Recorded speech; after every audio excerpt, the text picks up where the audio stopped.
கிறிஸ்துவுக்குள் பிரியமானவர்களே, இன்று கர்த்தர் உங்களுக்கு கொடுக்கும் வாக்குத்தத்த வசனம் ரோமர் 9:28.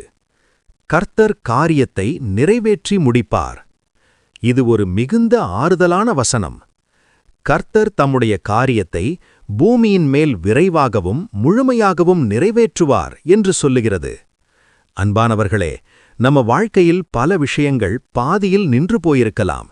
நம்ம திட்டங்கள் முடிவடையாமல் இருக்கலாம். மனிதர்களாகிய நாம் ஆரம்பிப்போம், ஆனால் பல சமயங்களில் முடிக்க முடியாது. ஆனா தேவன் அப்படி இல்ல. அவர் ஆரம்பித்த காரியத்தை பாதியில் விட்டுவிட மாட்டார். அவர் சொல்லியதை நிறைவேற்றாமல் திரும்ப மாட்டார். இன்று கர்த்தர் உங்களை பார்த்து சொல்லுகிறார், மகனே, மகளே, நீ விரும்புகிற காரியம் இன்று உனக்கு கொடுக்கப்படும். நீ நெடுநாள் காத்திருந்த காரியம் இன்று வாய்க்கும் என்று கர்த்தர் சொல்லுகிறார். ஒருவேளை நீங்கள் நினைக்கலாம், என் ஜெபம் கேட்கப்படவில்லையோ, என் வாழ்க்கை இங்கேயே முடிந்துவிடுமோ, என் காரியம் வாய்க்காமலேயே போய்விடுமோ? பயப்படாதீங்க. இந்த வசனம் உங்களுக்கு சொல்லுகிறது, கர்த்தர் நிறைவேற்றி முடிப்பார்.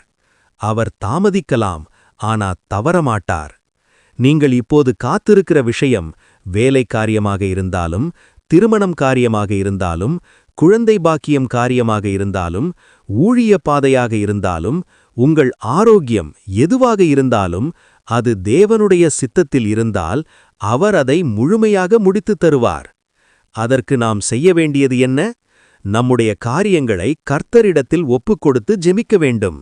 நாம் ஜெபத்தை நடுவில் விட்டுவிடக்கூடாது. அவர் முடிக்கப் போகிற காரியத்தை நாம் சந்தேகத்தால் கெடுக்கக்கூடாது.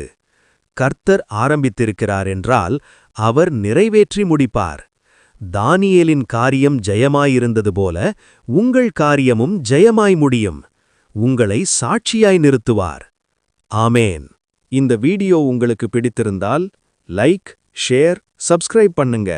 இந்த வார்த்தை ஒருவரின் வாழ்க்கையை மாற்றலாம்.